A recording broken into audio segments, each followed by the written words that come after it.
saja bahwa apakah untuk pengadaan yang berbasis DAK, apa peran Pak Purwadi sebagai eselon 2? Apakah itu sebagai KPA?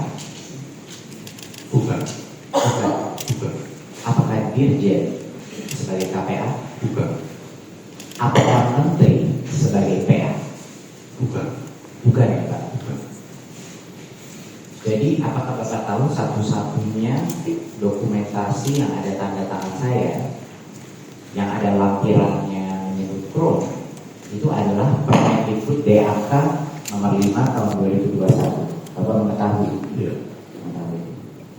Berarti satu-satunya yang saya tanda tangani, Menteri bukan sebagai pengguna anggaran, betul Pak? Betul. Siapa ya pengguna anggarannya Pak? Pengguna anggarannya menurut saya itu sesuai dengan aturan keuangan negara, PA-nya itu adalah Menteri Keuangan. Oke. Atau mungkin Pemda? Pemda yang itu adalah KPA itu kepala dinas. Baik. Itu artinya kalau saya bukan sebagai PA berarti tanggung jawaban dalam perencanaan anggaran itu bukan ada di saya ya Pak. Karena tanggung jawab itu ada di PA, benar atau tidak? Iya. Terima kasih.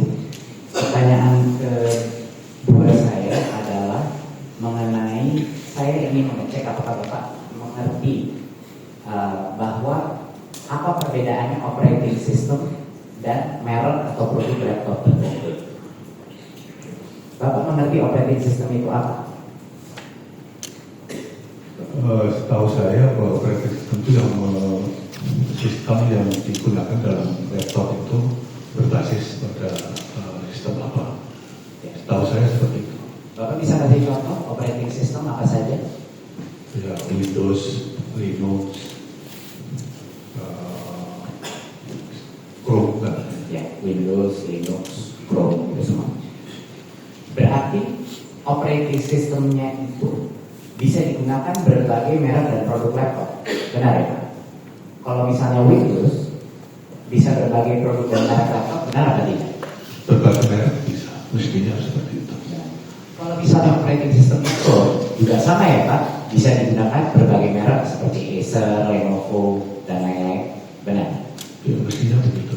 Oke. Karena saya cuma mau mencari klarifikasi karena tentunya kita sudah melihat dari semua Permendikbud dari 2018 ada lampiran yang mengunci Windows, bahkan saya pun membuat Permendikbud di 2020 yang mengunci Windows, tapi ada narasi yang mungkin salah selama ini bahwa operating system itu sebenarnya mengarah kepada merek atau produk tertentu.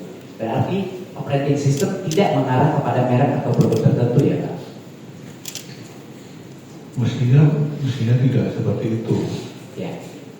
Tapi saya nggak tahu secara pasti karena saya bukan di bidang itu. Jadi kemampuan atau pengetahuan saya tentang apa itu peralatan komputer dan operating sistemnya itu saya kurang begitu paham. Jadi Bapak tidak begitu paham ya? Bapak tidak punya latar belakang teknologi ya? Iya. Oke. Pertanyaan terakhir saya, ini sebagai pemilik kebijakan dalam Direktorat SMA yang tentunya pengadaan alat TIK di SMA sangat penting ya Pak? Iya. Sangat penting ya. Digunakan untuk apa saja Pak TIK? Yang pertama adalah untuk membantu proses pembelajaran Ya. di kelas. Itu di kelas maupun kalau di SMA kita gunakan dengan lab komputer, Ya. di lab, Ya. di lab, membantu proses pembelajaran. Lalu juga untuk yang selama ini kita kerjakan itu untuk membantu administrasi sekolah. Ya. Itu yang kita lakukan seperti itu. Baik. Dan kalau boleh saya tanya, itu pada saat ada SMA yang tadinya dia punya PC, ya kan? PC itu kan menggunakan Windows. Misalnya dia menerima Chromebook, apakah kedua-duanya dipakai? Setahu saya karena pengadaan yang 2021 itu, maaf itu Pak Nadiem, saya HPD setengah. Jadi apa itu teman-teman ini yang melanjutkan ini saya tidak bisa dikasih akses sehingga saya juga tidak paham betul kondisi. Tidak apa-apa. Saya cuma mau nanya.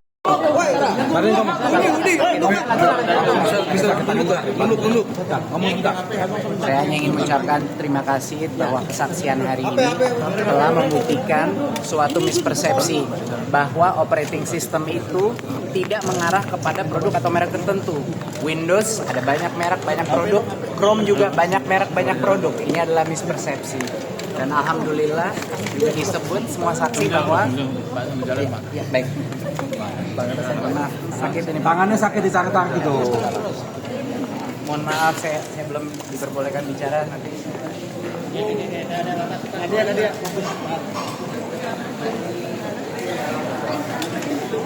Oke, sini coba.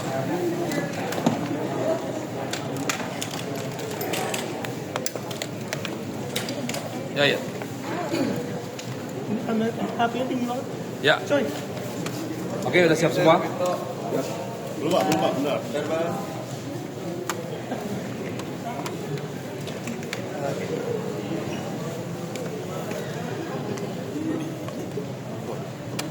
Oke. Oke, terima kasih kawan-kawan sekalian. Jadi kesaksian hari ini ada beberapa hal yang penting, ya. Pertama tadi terungkaplah dalam kesaksian itu bahwa ketika digunakannya Chromebook ternyata semua TIK yang sebelumnya dipakai oleh Kemendikbud masih bisa dipakai. Itu jelas. Jadi kalau selama ini muncul narasi bahwa TIK-TIK yang lain itu tidak bisa digunakan, itu bohong semua. Tadi saksi sudah menjelaskan. Itu yang pertama. Lalu yang kedua, kaitan dengan Pak Nadiem cuma menandatangani satu Permendikbud, ya. Cuma satu itu yang ditandatangani secara tertulis oleh Pak Nadiem, Permendikbud nomor 5 tahun 2021, ya. Nah, ternyata tadi dalam persidangan terungkaplah bahwa walaupun Pak Nadiem menandatangani Permendikbud tersebut, pengguna anggarannya bukanlah Pak Nadiem, ya. Pengguna anggaran itu berarti yang berwenang menggunakan anggaran tersebut bukan Pak Nadiem, tapi itu adalah Kementerian Keuangan dan Pemda-Pemda setempat. Itu yang paling penting. Jadi kaitan dengan yang kemarin yang disangkakan bahwa Pak Nadiem mengarahkan untuk supaya menggunakan produk tertentu tidak terbukti lagi hari ini. Nah, lalu yang ketiga adalah kaitan dengan selama ini yang jadi dipermasalahkan bahwa penentuan Chrome OS yang katanya dikunci, ya, ternyata pada waktu sebelumnya Windows juga dikunci. Jadi tidak ada permasalahan. Dan apakah menggunakan Chrome OS dalam hal ini Chromebook ataupun misalnya Windows, semua jenis laptopnya bisa pakai apa saja. Jadi tidak mesti bahwa kalau memakai Chrome OS maka harus pakai laptop tertentu. Tidak mesti. Pakai Windows bisa pakai itu juga, pakai Chrome OS bisa pakai itu juga. Nah, jadi pengarahan menggunakan laptop tertentu juga dalam sidang ini sudah tidak terbukti. Nah, kaitan dengan kerugian keuangan negara, karena kemarin itu kita sudah diberikan satu dokumen tentang kerugian keuangan negara, jelas dalam dokumen BPKP tersebut, kerugian keuangan negara itu tidak membahas sama sekali tentang kerugian penggunaan Chrome OS atau CDM. Sama sekali tidak membahas. Karena kenapa? Karena justru penggunaan tersebut menguntungkan negara, bukan merugikan keuangan negara. Nah, di mana menurut jaksa bahwa ada kerugian keuangan negara? Di pengadaannya. Hanya di poin pengadaan. Pengadaan laptop itu dianggap kemahalan. Pertanyaannya, untuk pengadaan laptop tadi, apakah itu kewenangannya Nadiem atau bukan? Nah, dalam persidangan-persidangan sudah dijelaskan bahwa itu jauh sekali di ujung, Pak Nadiem hanya menentukan kebijakan penggunaan Chrome OS. Tentang pengadaan laptopnya sama sekali nggak ada hubungannya sama Nadiem. Jadi semakin hari semakin terang bahwa memang perkara ini sebetulnya tidak ada dan Nadiem dipaksakan menjadi tersangka. Ya. Mas Ari dalam sidang kan Mas Ari dan tim pengacara kan sempat menyinggung ya soal saksi-saksi ini menerima uang dalam proses pengadaan. Itu alasannya kenapa sih Mas? Nah, itu penting sekali tuh. Seorang saksi harus memiliki kredibilitas, memiliki integritas. supaya kita yakin betul bahwa apa yang disampaikan itu benar-benar yang dia ketahui, dia dengar, dan dia saksikan. Bukan mengarang-arang, bukan diarahkan, bukan dibuat-buat kesaksiannya. Nah, bayangkan kalau seorang saksi ternyata dia sudah dibelenggu dulu. Kamu terima uang loh kemarin, ini bukti-buktinya. Wajar nggak kalau saksi itu ketakutan? Wajar kalau saksi itu ketakutan. Makanya kami tegaskan di awal bahwa keterangan yang digunakan adalah keterangan di persidangan, bukan di BAP. Karena di persidangan ini kita bisa cross examination, membuat saksi itu menjadi bisa saling silang mengecek kebenarannya, dan saksi tidak dipaksa di persidangan. Sedangkan dalam pemeriksaan, KUHAP yang lama tidak menegaskan tentang apakah boleh didampingin atau tidak didampingin oleh pengacara. Tapi KUHAP yang baru mewajibkan saksi bisa didampingin oleh penasihat hukum, sehingga lebih objektif kesaksiannya. Itu katanya. Dalam sidang kan sebenarnya kalau PH itu, maksud saya dari PJPU kan menegaskan kalau sudah ada pengembalian uang. Artinya kan secara tidak langsung JPU menilai kalau ada pengembaliannya artinya menghapus pidana. Tapi dari pihak sepertinya tidak sependapat. Itulah yang lucunya. Karena undang-undang kita mengatur pengembalian gratifikasi itu 30 hari setelah menerima. Dan kalau nggak ada kasus ini, apakah uang itu dikembalikan? Kan tidak. Uang itu baru dikembalikan setelah muncul kasus ini dan jaksa mulai memeriksa mereka. Itu menjadi pertanyaannya. Makanya itu secara tegas tadi kami sampaikan bahwa kami sudah membuat laporan ini ke KPK. Kami meminta KPK memeriksa apakah layak orang-orang tersebut untuk dilanjutkan perkaranya, dan terhadap mereka yang membiarkan ini terjadi, gratifikasi ini terjadi dan dibebaskan juga diperiksa. Itu yang kita minta ke KPK. Jadi laporan siapa aja Kak, mungkin boleh disebutkan. Nama-nama saksi yang menerima uang ada 3 kemarin, dan hari ini tambah lagi juga saksi yang menerima uang.